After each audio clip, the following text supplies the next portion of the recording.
Welcome back to the deep dive. Today, we're really digging into a fascinating conversation. It touches on building things from scratch, empires, companies, a life. Yeah, and it covers quite a range. The wild early days of tech and media, the really high stakes game of investing. And some pretty sharp takes, right, on where society and politics kind of bump up against innovation. Exactly. Hmm. Our source of material for this is a recent interview with Jason Calacanis on the Rubin Report, and it's just packed with stories. His journey from like homemade magazines, zines to angel investing, and really candid opinions on everything from city government to the American dream today. So our mission here really is to pull out the most compelling insights for you, the listener. Maybe you're an aspiring entrepreneur. Maybe you're just curious about tech history or, navigating the complexities of the world right now. Yeah, we'll explore his whole no gatekeepers idea, how he sort of spots talent, how he navigated the intense pressure of the startup world with people like Elon Musk, and his pretty direct observations on cities, wealth, all that stuff. Okay, let's unpack this then. Let's dive into the source material you've shared and see what important nuggets we can find. So the conversation really starts right at the beginning, the early days, Hmm. how this whole media thing even started for him. Right, discovering zines. Yeah. Mondo 2000, Paper Magazine back in the day, Yeah. 2600, the Hacker Zine, Yeah. these independent things. Before the web was huge, Yeah, and that sparked something. yeah, it sparked the idea to create his own. Yeah. So he starts Cyber Surfer, then Silicon Alley Reporter, which became like the read for the New York tech scene back then. And how did he fund it? I think you mentioned. Get this, the source says $1,800 in credit card debt for the first issue. Wow. Talk about starting lean. $1,800 on plastic. That feels very real for anyone starting out. Totally. And then he talks about this like epiphany moment, realizing he didn't need anyone's permission. He could just make his own magazine, control the whole thing. Nobody could actually stop him. That seems key. That no gatekeepers idea again. And there's that story about the party, right? Oh, yeah. The Silicon Alley Reporter launch party. It's great. He prints hundreds of copies, hands them out, turns around, and the whole party, like 200 people, has just stopped. They're all reading it. Just like that. Just like that. And he realized, boom, the power of content, the power of creating something relevant for a community. A kid from Brooklyn could just jump in. That understanding content creates community seems like it was there right from the start. And he Right. just built on it. Kept building. Live events, conferences, radio shows, email newsletters, and then blogging starts taking off. Paid content, boing boing, Gawker. Early 2000s. Yeah, and the source describes that early blogging scene as just punk rock, no editor, totally raw. Like playing guitar on the street corner. Exactly. Direct connection, bypassing the old guard. That thread runs through everything. And speaking of bypassing gatekeepers, that punk rock vibe connects directly to podcasting, doesn't it? Spot on. The source draws a straight line from blogging, credits Dave Weiner and Adam Curry with the key innovation. Which was basically adding audio files to blog feeds. Pretty much, yeah. Adding MP3s as attachments to RSS feeds. Simple, but revolutionary. And the iPod was the missing piece, right? The source explains how it worked. Yeah, you'd plug your iPod in, and this little script would run, check the RSS feeds for new MP3s. Like checking for new blog posts, but for audio. Exactly. And it downloaded them, filed them under artist, album, track. It was kind of hacking the iPod's music library structure for audio shows. So truly permissionless publishing. No need for a radio station. None at all. Which was huge for, talk radio fans who dreamed of being hosts themselves, like Adam Carolla moving his show over, or Tom Green doing early webcasting even before that. It sounds like such a different era. Wilder. The source seems almost nostalgic for it. Yeah, there's a fondness for those early days. Small audiences, less pressure, more experimental. He calls it charming. Charming. I like that. Okay, so jumping from building media platforms, the conversation takes a sharp turn into investing. Angel investing. Right, specifically year zero angel investing. Yeah. Really early stage stuff. And the risk level is just... Through the roof. Oh, The source is clear. You're working with a very thin amount of information. And like 80, maybe 90% of these bets just go to zero. Poof. so what kind of person does that? What's the mindset? The source talks about brain chemistry. Yeah, it's this specific thing.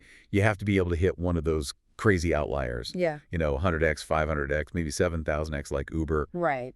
And your immediate reaction needs to be, okay, let's do that again. Like splitting an arrow in archery and instantly wanting another shot. not being satisfied. Wow. So it's not just surviving the losses, it's the drive after the huge win. And then there's this other idea, the mutant power. Yeah, this sort of almost sixth sense, seeing winner in a neon sign above someone's head, spotting those founders who are maybe difficult, maybe challenging, but just incredibly competent.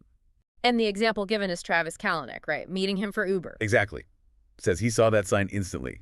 Just knew a billion people would use it. Even though the whole idea get in a car with strangers broke, like the #1 rule we all learned as kids. Yeah, don't get in cars with strangers became get in cars with every stranger. Right. And he mentions this detailed argument they had about tipping for drivers early on as an example of Travis's intense focus, even on tiny details. That intensity, Hmm? it leads into some really powerful stories involving Elon Musk, navigating that extreme pressure. Oh, definitely. There's this raw anecdote about a dinner with Musk when things were looking really bad. This was when? Middle of his divorce, Tesla and SpaceX both close to failing.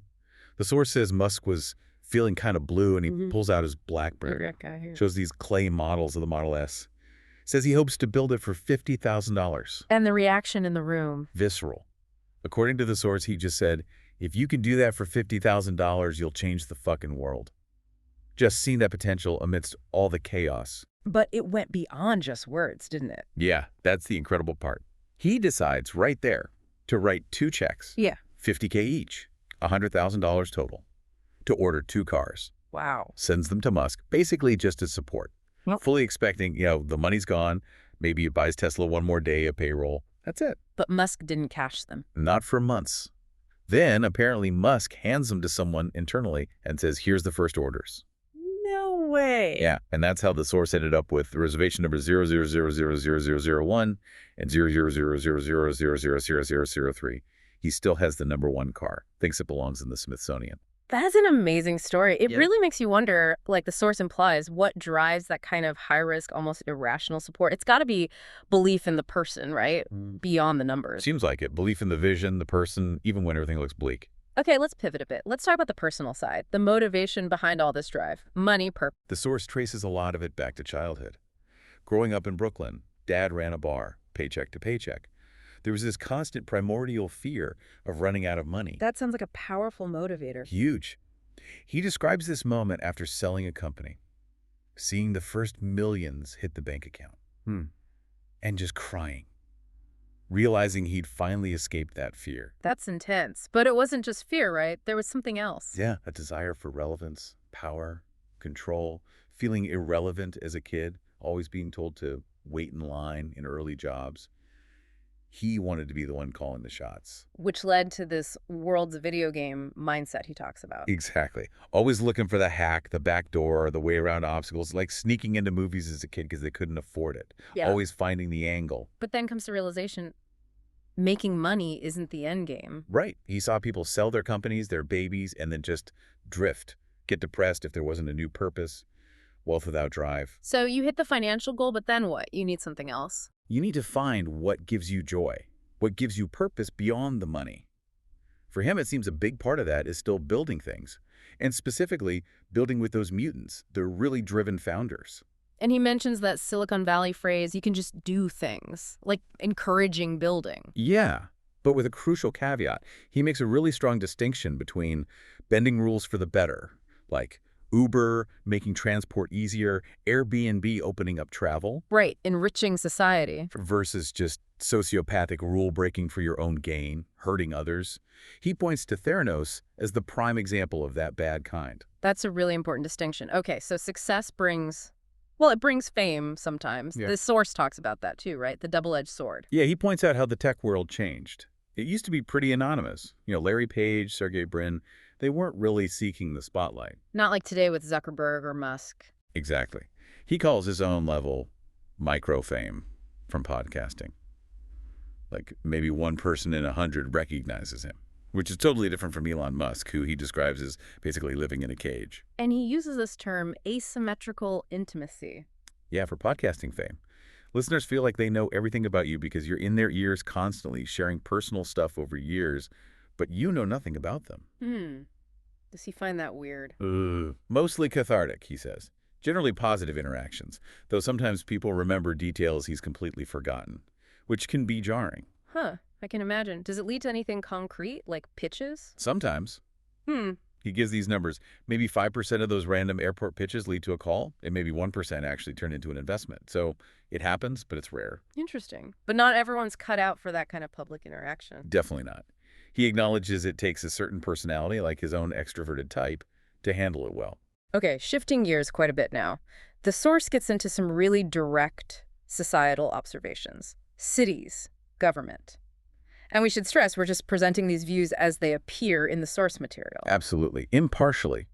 There's definitely frustration expressed about government inefficiency, the national debt, and what he calls grift from all sides of the aisle. And a big part is comparing different places, like California versus, say, Texas or Florida. Right. The source presents a view of California, especially San Francisco, as being in decline, attributing it to things like, and this is his phrasing, liberal guilt, which seems to mean a reluctance to enforce laws strictly, Okay. an atmosphere seen as anti-entrepreneur and allowing crime and drug issues to worsen.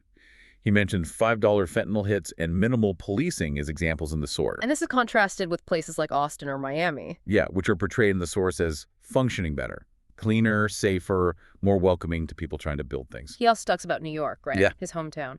He does. Recalls how dangerous it was back in the 70s and 80s, but feels there's a return to chaos now, particularly on the subway. The smell, crime incidents, a sense of disorder. And the argument presented in the source is that people left these places, California, New York, because of taxes and quality of life issues. That's the argument made, yes. And connecting it to politics, the source suggests business-friendly candidates, like Rick Caruso in L.A., might lose, partly because of that liberal guilt idea and a kind of societal dislike of entrepreneurs and billionaires. But the source pushes back hard on that dislike. Very hard. Arguing that entrepreneurs are the builders, comparing them to people who build bridges or fire departments, essential infrastructure. And the question posed then is, well, if not them, then who? Exactly. If you dismiss the builders, who steps up to create those fundamental things society needs? It's a challenging question from the source's perspective. Following on from that, the conversation moves to immigration, another complex topic. Again, let's just relay the perspective shared. Right. The idea of a points-based system comes up, categorizing immigrants, high skills, low skilled, asylum seekers, and debating the numbers needed in each category. And what about the large number of undocumented people already here? The source offers a view on that. Yes, the view presented is for a path to citizenship, but with conditions. For those who are great citizens, defined in the source as law-abiding, willing to pay a fine over time, speak English, understand the Constitution. There is some historical context mentioned, too, about past Republican views. Yeah, the source brings up NAFTA, saying the Republican stance back then was more towards open borders with Mexico, specifically for seasonal labor, like strawberry pickers jobs Americans often didn't want. Interesting. And the source argues against mass deportations. Strongly.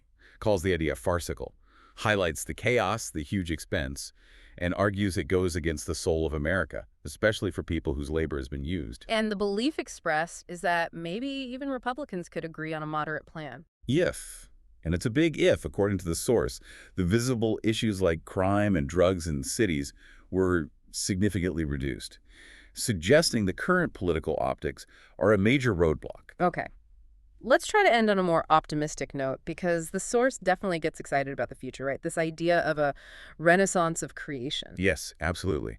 Despite all the challenges discussed, there's this real burst of optimism, a belief that the entrepreneurial spirit is coming back strong in the younger generation. Kind of overcoming the negativity from COVID or social media. That's the feeling expressed, that maybe some of the learned helplessness or negativity is fading. Young people are seen as wanting to build again, wanting to collaborate in person, having conviction. And they're inspired by figures like Musk, Kalanick. Yeah, looking at them and thinking, okay, I could do that too. There's a sense of a creator class reemerging, a celebration of, well, capitalism and wealth creation, but framed positively as building value. The source also mentions something about philanthropy being uniquely American. Right, contrasting it with other cultures. The idea presented is that in the U.S., overwhelmingly, people who make huge fortunes tend to give a large portion away, rather than just focusing on passing it down through family dynasties. And excitement about new tools like AI. Huge excitement, seeing young people leveraging these tools. The source describes his own Gen X as free-range kids, Yeah. punk rock, dogged, fearless creators, and sees echoes of that now. So a real sense of positive energy returning. Yeah, that drive to build and create value is seen as really coming back to the forefront. Finally, the conversation comes full circle, back to something very personal, finding joy, accumulating memories. Yeah, the source talks about his own simple joys, skiing in Japan, watching the Knicks, things totally outside work. It's about actually enjoying life, not just achieving. Exactly. Enjoying yourself on the margins, making deliberate time for experiences beyond the grind, taking real time off, disconnecting. He mentions taking August off or whitewater rafting, things that force you offline. Right. The challenge of even a few days without a phone is brought up how it lets your brain wander differently, remember things. Because the core belief shared is, well, what is it at the end? That at the end of your life, all you really have are your memories. So the focus should be on creating epic memories with friends, family, living fully. He even references that Tears in the Rain scene from Blade Runner. Wow, that's quite a thought. Build things, achieve things, yes. But the ultimate currency is the memories you make. That's the powerful concluding idea presented, the intangible scorecard. Wow, okay. That really was quite a journey, wasn't it? From stapled zines and credit card debt Yeah, through the craziness of angel investing, the pressure cooker with figures like Musk. to some really, really direct thoughts on where society is at. We definitely heard that no gatekeepers idea echo throughout, from media to podcasting. Explored that, unique mindset for spotting winners Mm. and how personal history, even fear, can fuel massive ambition. But success brings its own stuff, like that intense fame. And yeah, we laid out those views from the source on government, the economy, immigration, just as presented in the material you brought. It seems pretty clear from this deep dive. Building anything, a company, a community, even just the life you want, takes that mix of vision, serious resilience, Yeah. and maybe that knack for seeing a path forward when everyone else sees a wall, or expects you to just wait your turn.